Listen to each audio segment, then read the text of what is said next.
안녕하세요. 김유라입니다. 오늘은 평생 돈 운이 좋아지는 사주의 기적이라는 책을 가져왔어요. 이 책은 제 지인에게 추천을 받아서 읽게 된 책인데요. 사실 지인 추천이라서 큰 기대는 하지 않았어요. 그냥 책 읽겠거니 했는데 너무너무 놀라운 이야기가 많아서 재밌었어요. 그래서 부르지 않아도 돈이 찾아오는 운의 비밀. 왜 어떤 사람은 돈을 쉽게 끌어당기고 어떤 사람은 돈을 힘들게 벌고 돈을 벌면서도 고통스럽고 어떤 부자는 부자인데도 뭔가 좀 거지같이 좀 이렇게 막 인색하고 왜 어떤 사람은 아주 부자가 아닌데도 마음이 넉넉할까 이런 모든 것들을 좀 알 수 있는 그런 이야기가 많았습니다. 사실 오늘 영상도 조금 길어질 것 같은 불길한 일감이 들어요. 너무 좋은 내용이 많아서 제가 밑줄을 긋는데 막 너무 시간이 길어질 것 같아서 고민이 됐던 그런 부분이 있었습니다. 이분은 원래요, 명상을 하셨던 분이에요. 명상을 하는 명상가로서 마음을 정돈하는, 제가 늘 얘기하죠. 돈 공부할 때 돈만 공부하면 안 되고 마음 공부를 같이 해야지 우리가 잘 나아갈 수 있다는 얘기예요. 이분은 명상 클럽도 운영하셨고 뭐 관계회복 코스, 감정 화해 코스, 가족 사랑 코스, 용서, 힐링, 마인드 코칭 등등 여러 트레이너를 와, 이런 것도 개발하고 진행했던 그런 분입니다.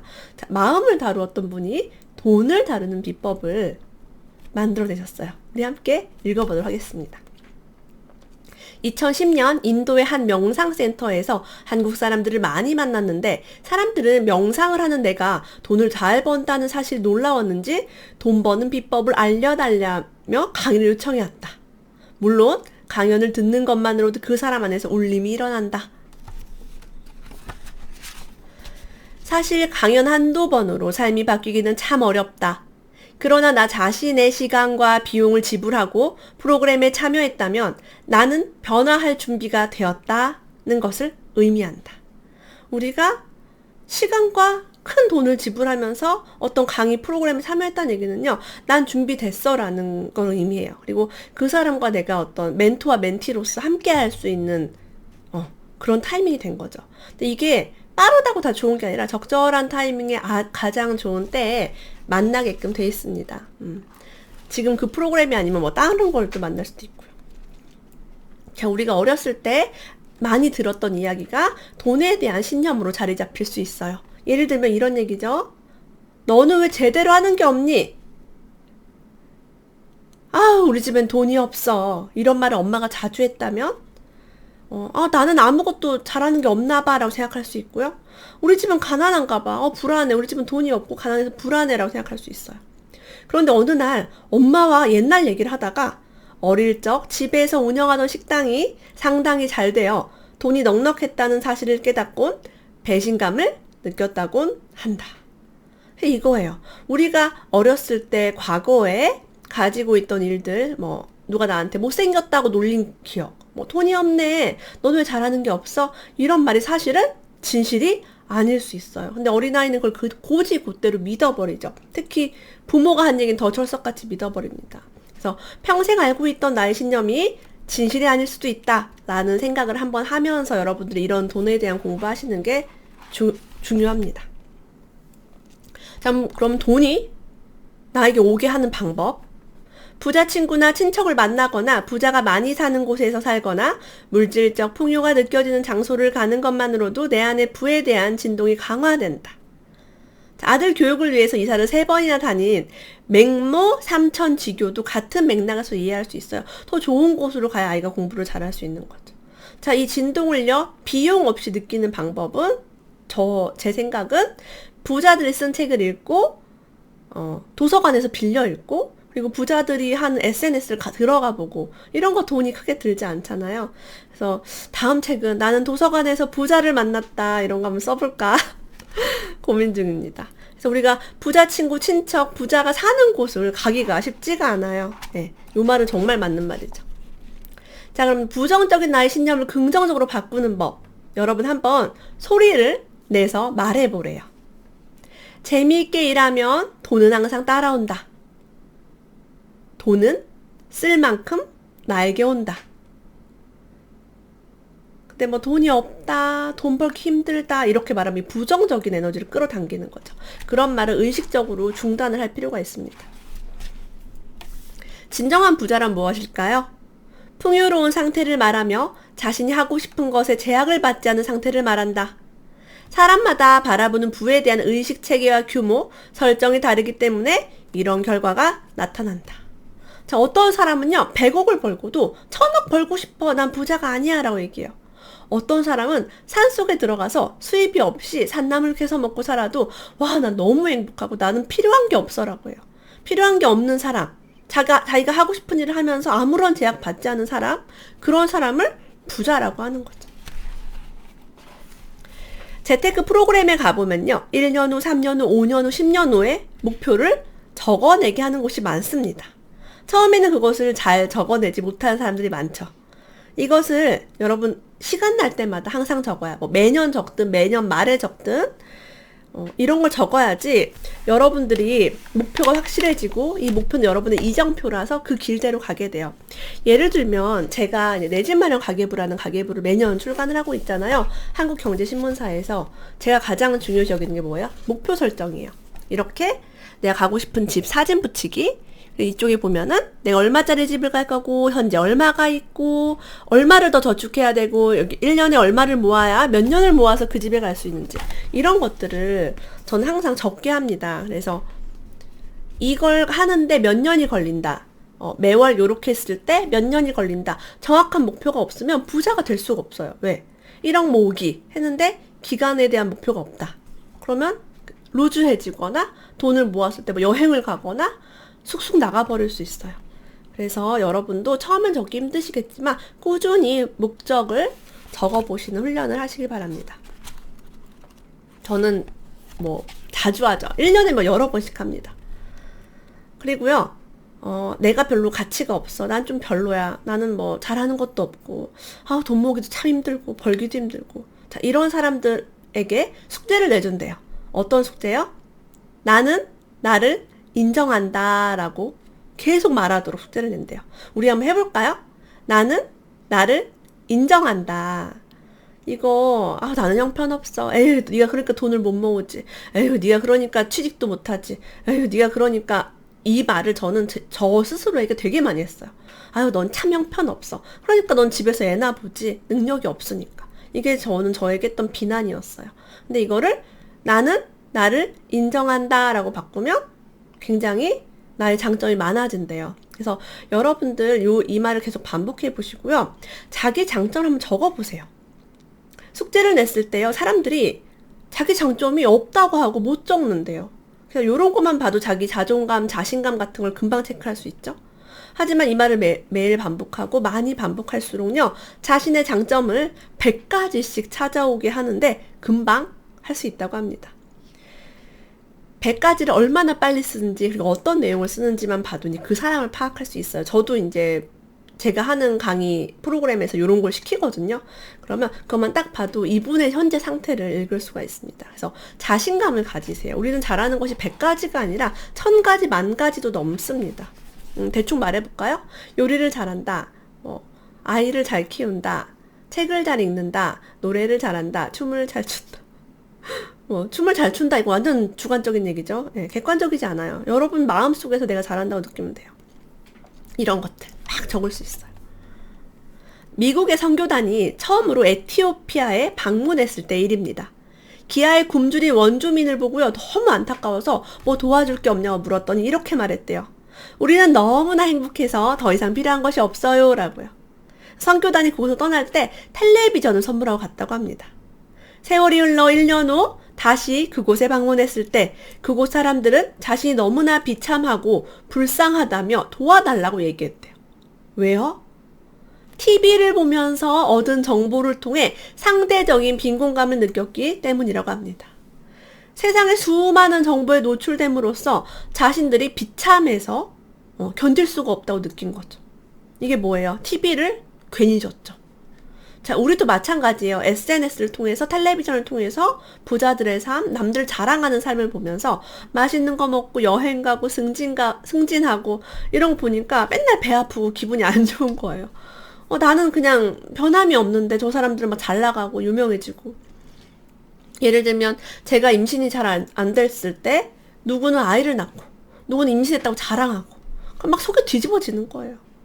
안 볼 수가 없죠. 내가 맺은 관계들이 많으니까. 내가 없는 걸 가진 사람 너무 많았어요. 저는 싸구려 유모차를 끌고 다니는데 친구가 스토케를 끌고 다닐 때 아주 막 질투가 이글이글 타오르고, 나는 명품백 하나도 없는데 내 친구는 시집을 가면서 동시에 명품백을 2개씩 받았다는 사실을 나는 걔를 만난 지 몇 년이나 됐는데도 SNS를 통해서 보게 된 거죠. 그래서 내가 너무 힘들 때, 내 마음이 힘들 때, 내가 고통스러울 때는 텔레비전과 SNS를 끊는 것도 되게 좋은 방법입니다. 추천해요. 괜히 슬퍼져요, 괜히. 사실 나의 삶은 나쁘지 않아요. 근데 스토케는 뭐 할 거고 루이비통 샤넬은 있으나 없으나 내 행복에 그렇게 중요한 요소가 아닌데 다 그것 때문에 우울해지고 그냥 남편을 막 잡고 그렇게 되는 거죠. 남편은 내가 왜 화가 나는지 알 수가 없어요. 그죠? 자, 원하는 부에 대한 정보를 유입시키래요. 자, 자신이 원하는 부의 사례가 담긴 책을 읽는다. 저는 여자였기 때문에 여자가 쓴 경매책, 여자가 쓴 성공일기, 여자가 쓴 자기계발서를 열심히 찾아 읽었습니다. 남자가 쓴 거는 조금 제가 힘들더라고요, 읽으면서. 자신이 살고 싶은 지역이나 집의 사진을 보면서 부의 시냅스를 강화해라. 뇌에다가 이 시냅스를 연결해야 돼요. 그럼 내가 살고 싶은 지역이나 사진을 보면서 비전 보드를 만들어 붙이는 거 도움 되겠죠. 여기서 추가로 모델하우스를 가거나, 모델하우스 가는 거 공짜입니다. 아무나 갈 수 있어요. 여러분이 현재 빚이 잔뜩 있는 상태로도 갈 수 있습니다. 지나가다가 부동산 공인중개사 사무소 들어가서 그냥 이 근처 아파트 보여달라고 하는 거예요. 매매를 하겠다라고 해도 좋고 월세로 오겠다 해도 좋겠죠. 저는 첫째를 낳고요. 펀드 투자 쫄딱 망해서 돈이 별로 없는 상태에서 남편 혼자 250만 원 정도 월급이 들어오는 상태에서 돈도 하나도 없는데 60평대 아파트 모델하우스에 갔어요. 가서 저는 풍요를 경험했어요. 이 집이 이렇게 좋구나. 역시 60평대는 여러분 인테리어가 다르더라고요. 호텔급 할인 분양하고 있었어요. 대전 유성에 있던 대덕 테크노밸리의 몇 단지 아파트였습니다. 이렇게 부에 대한 정보를 유입해야지 친구들 잘 사는 거 비교하고 막 남들 자랑하는 거 보면은 내 마음만 힘들어지고 나도 그 사람처럼 소비하고 싶은 욕구가 강해질 수 있어요. 돈도 없는데 스토케랑 명품 가방 지르면 통장에 더 돈이 없겠죠. 자, 우리가요, 많은 사람들이 뭘 물어봤을 때 괜찮아 라고 얘기합니다. 그냥 습관적으로 기분이 어떠니? 기분 나쁜데? 괜찮아. 남편이 좀 오늘 생일인데 뭐 아무것도 못 사줘서 어때? 괜찮아 라고 얘기해요. 사실 안 괜찮죠. 자, 우리 안 괜찮을 때 안 괜찮다라고 내 감정을 솔직하게 얘기해 보세요. 이걸 자꾸 거짓으로 말하면 내 가슴이 답답해지고 욕구 불만족이 느껴지면서 굉장히 우울해지고 돈에 대한 그런 무의식도 거짓된 이야기를 할 수 있어요. 평생 내 집 없이 살아도 괜찮지? 아니, 안 괜찮아. 나도 우리 집 갖고 싶어 라고 얘기하는 거죠. 남들 해외여행 갈 때 집에 있어도 괜찮지? 아니, 안 괜찮아. 나도 해외여행 많이 가고 싶어. 자, 여러분이 원하는 것을요, 말해보세요. 남편을 앉혀놓고, 혹은 뭐 친구를 앉혀놓고, 부모를 앉혀놓고, 나 여행도 가고 싶어. 나 유학하고 싶어. 말하면 어때요? 그죠? 나 제주도 안 가봤는데 제주도 가보고 싶어. 우리 언제 제주도 갈까? 통장을 당장 만들든가. 뭔가 얘기를 하세요.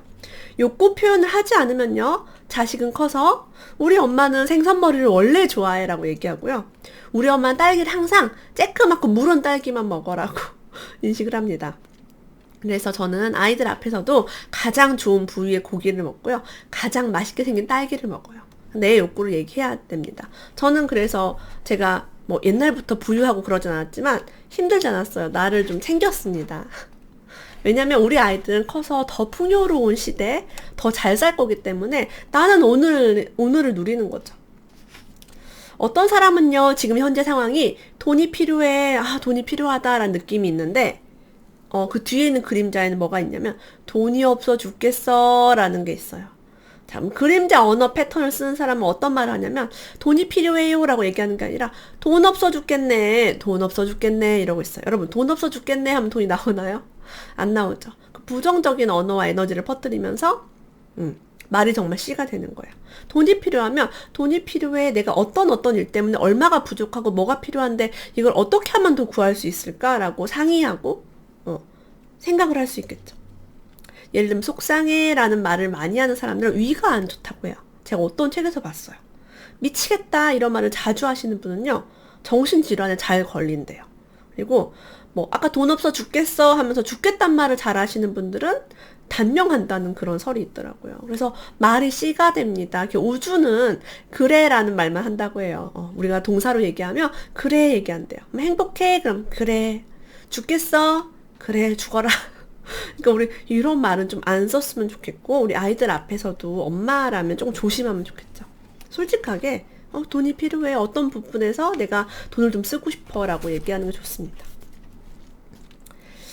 뭐 전쟁을 겪었다던가 막 부모님을 통해서 돈에 대한 불행, 뭐 아버지가 크게 사업했다가 망했다든가 아니면 뭐 부자가 되고 나서 뭐 가정이 더 악화된 케이스도 있겠죠? 그런 것들이 있으면요. 돈이 불행이라는 신념에 사로잡히게 된다고 합니다.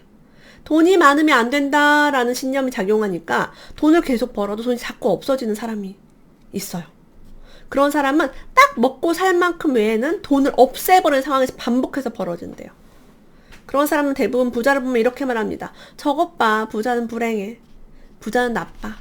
나쁜 사람이 되지 않기 위해서 적당한 그건 택하는 거죠. 제가 그래서 제 블로그나 카페 이름을 선한 부자 프로젝트라고 한 이유가 뭐냐면 악하다는 생각 때문에 부자가 못 돼요. 근데 부자가 선하다라는 마인드로 바꾸고 나면 선한 부자 나도 되고 싶다라고 완전 마인드가 바뀌는 거죠. 사람들이 돈이 있는 척하는 사람도 있고 돈이 없는 척하는 사람도 있대요. 근데 돈 있는 척하는 사람들은요. 돈을 적절하게 쓰지 못하기 때문에 돈이 있어도 늘 부족하게 산다고 합니다. 소비가 많아지고 저축이 줄어들면서 잔고가 줄어들겠죠. 잔고가 줄어드니까 마음속에서 어때요? 돈이 별로 없네라고. 근데 겉으로는 막 있는 척. 얼마나 이 괴리가 크니까 힘들겠어요. 자, 반대로요. 없는 척하는 사람도 좀 재수가 없죠. 없는 척하는 사람의 특징은요. 남들이 돈을 쓰라고 할까봐, 뭐 빌딩을 사놓고도 말 안 하고, 친척들이 쓰라고 할까봐, 돈 꺼달라고 할까봐. 그렇습니다. 이런 것도요. 나의 물질적 상황을 너무 부풀리거나 많은 척하거나 아니면 돈이 있는데 없는 척하거나 이 두 가지 경우 다 내 감정을 불편하게 경험한다고 합니다. 그래서 척하기에서 빠져나와라 라고 얘기해요. 내가 빌딩은 있지만 돈을 쓰고 싶지는 않아. 이렇게 솔직하게 얘기하면 되죠. 빌딩은 있지만 뭐 이런 경비로 많이 나가고 우리 생활비랑 딱 맞아. 이렇게 얘기해도 되고. 북한에 자식을 둔 사람들은요. 오래 산대요. 이유는 자식을 한번 보고 죽는 것이 꿈이기 때문이다. 여러분 우리 아이가 정말 못 보는 나라에 있다면 눈은 감을 수 있겠어요? 그래서 우리가 엄마들이 오래 사는 이유가 자식 때문에 오래 살죠. 좋은 의도하에 강력한 열정이 부여될 때 우리는 좋은 열매를 빠른 시간에 맺을 수 있대요. 자, 돈의 사이클을 다룰 때는요. 가까운 시일 안에 이룰 수 있는 목표를 세우고 그 다음 목표 또 그 다음 목표를 세우고 실행하라고 합니다. 10년 후에 10억 벌기 이런 거 어렵다고 제가 말씀드렸어요. 내가 당장 100만 원의 수입도 없는데 한 달에 1000만 원 벌기 이런 거 불가능하겠죠. 그래서 나는 몇 년 후에 집을 사겠다. 그 다음에 매일 커피숍에 가서 책을 읽겠다. 이게 제 목표였어요. 실제로. 그 다음에 아이들 방학 때마다 해외에 나가서 이제 여행을 가겠다. 저는 사실은 10년 전에 이 목표를 세웠기 때문에 그때는 한 달 살기 개념이 없었거든요. 근데 어느 순간 내가 이 목표를 세우고 실행을 하는 동안 한 달 살기가 유행이 되었고 계산을 해보니까 비행기 값은 한 달 가나 하루 가나 똑같기 때문에 이것저것 따지면 물가가 저렴한 국가로 갔을 때 비싸지가 않더라고요. 그래서 저는 계획에서 없던 한 달 살기를 이제 하게 됐죠. 이런 것도 여러분이 목표를 정하면 즐겁게 돈을 모을 수가 있어요. 뭐 명품, 외제차 이런 거 안 쳐다보고 저는 오로지 이 목표를 향해서 달려왔습니다. 자, 어떤 사람은요. 돈 없어 노래를 해요. 우리 부모님 세대 중에 좀 이런 분들이 많으셨죠. 돈을 벌더라도요. 돈이 필요한 더 큰 상황을 만들어내서 돈을 쏟아붓게 만들어요. 또 돈 없어 하는 상황을 만들고 계속해서 마이너스 파장을 크게 만들어낸다고 합니다. 그러니까 우리가 언어를 여러분 조심하는 게 되게 중요해요. 옛날에 우리 어머니들은요. 빨래터에서 방망이로 다듬이질을 하면서 화를 풀었어요. 부정적 감정을 소멸시키는데 좋다고 합니다. 뭐 배우자 뒷담화를 해서 이제 속이 후련해진다거나. 그래서 임금님귀는 당나귀귀라는 우화에서 얻을 수 있는 교훈은 마음 안에 가득 찬 것들을 분출하지 않아 에너지가 가득 차게 되면 우리가 너무 답답하다. 제가 그래서 가끔 라이브 방송 때 그 상담, 전화 상담 하잖아요. 그때 다 얘기하세요. 어디 가서 못했던 얘기 하세요. 라고 얘기를 하는 이유가 이거를 안 한 거랑 한 거랑 너무 달라요. 그래서 비밀을 얘기하세요, 여러분. 부정적인 것들에 대한 얘기. 저는 익명 게시판 어떤 카페 가서 제 이야기를 다 털어놓았더니 많은 사람들이 공감해 주었어요. 친구에게도 부모에게도 배우자에게도 말할 수 없는 것들 정말 우리 삶에 많습니다. 상담을 받을 돈도 없었고 에셋을 어디 맡길 수도 없었고 제가 택한 것이 그렇게 비밀 얘기를 내가 답답해서 막 난 억울해 나 잘못한 거면 너무 힘들어 이런 것들 털어놓았어요. 그래서 김유라 TV 라이브 방송에서는 가끔 전화 상담을 하니까 여러분들 이런 미션이 있을 때 오세요. 오셔서 요청하시면은 제가 여유가 있을 때 이제 그걸 다 진행을 합니다. 시크릿이란 책이 있어요. 저도 이 책 재밌게 봤는데요. 이 책에 대한 오류가 있죠. 행동으로 연결되지 않은 상상은 망상이다 라고 이 책에 쓰여 있어요. 자, 수능 만점은 생각이고 수능 만점이 실행되려면 실제와 연결된 그 길을 걸어야 한다. 수학, 영어, 국어 영역의 공부 계획을 세우고 실제로 공부해야 한다. 자, 여러분들이 빌딩을 사고 싶어요. 근데 말로만 나는 빌딩을 사고 싶다 이러고 벽에다 빌딩 사진만 잔뜩 붙여놓고 여러분들 아무것도 하지 않는다면 빌딩은 생기지 않습니다. 자, 빌딩 주인이다 외치면서 해야 될 일들은요.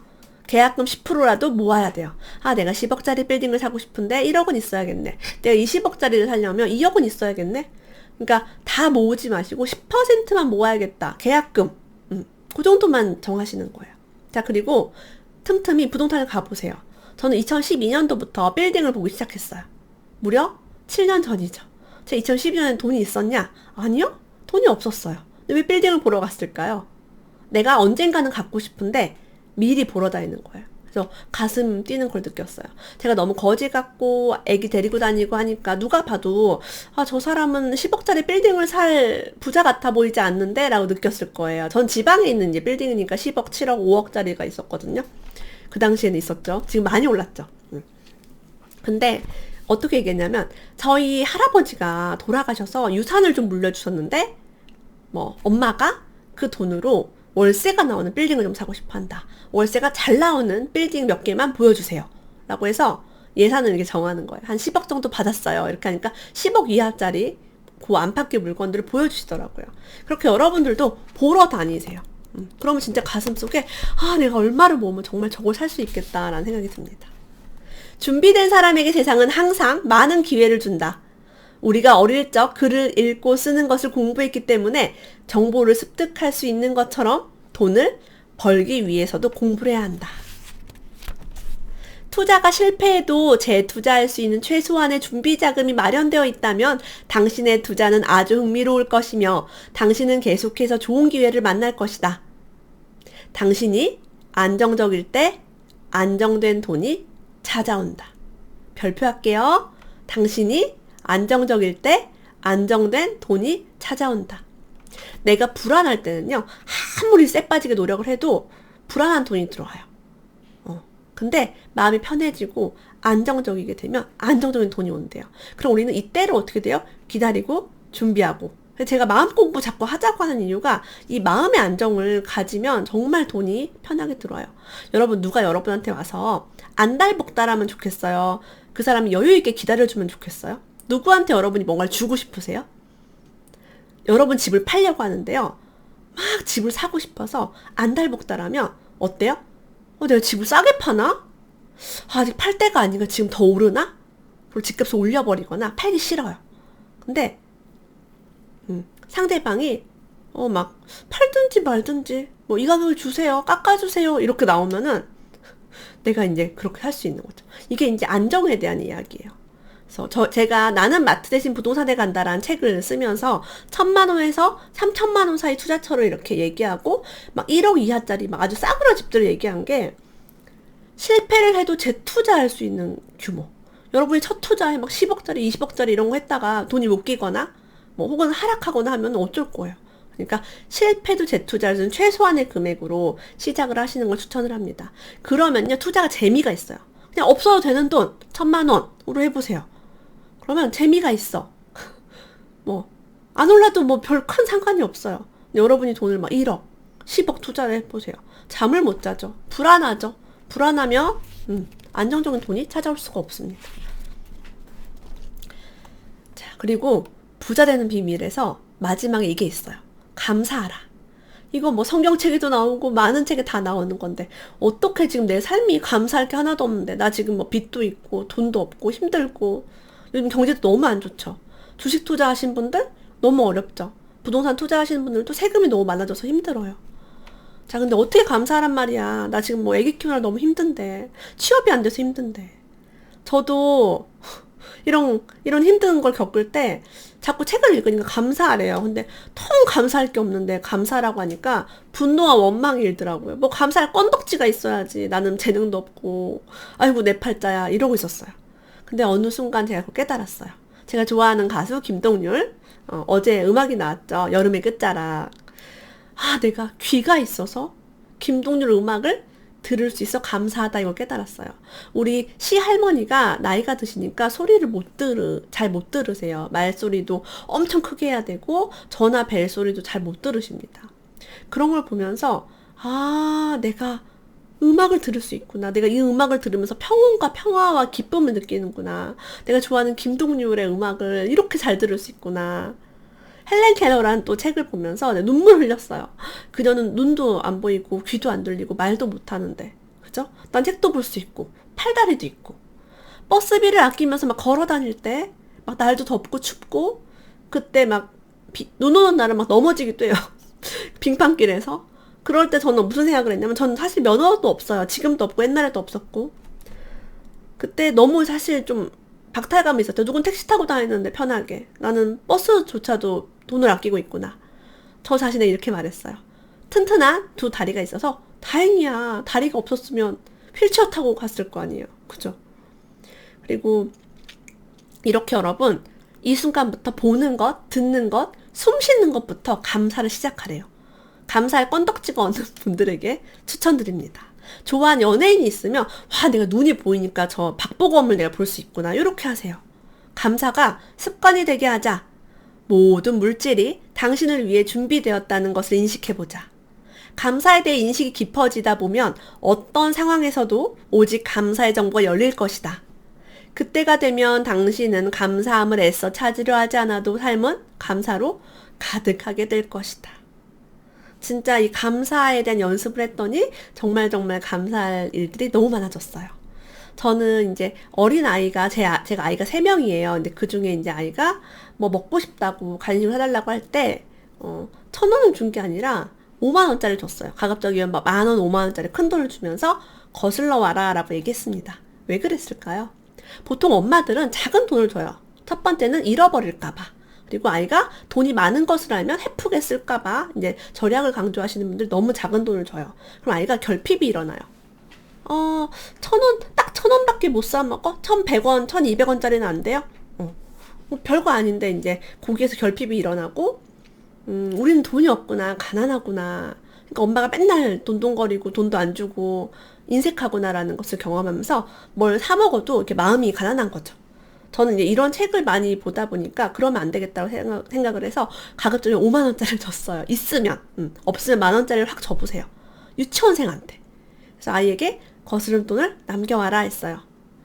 한 개만 사 먹고 와 이렇게 금액을 정해주지 않아도 상관이 없고요. 그럼 아이가 영수증과 남은 돈을 가지고 오더라고요.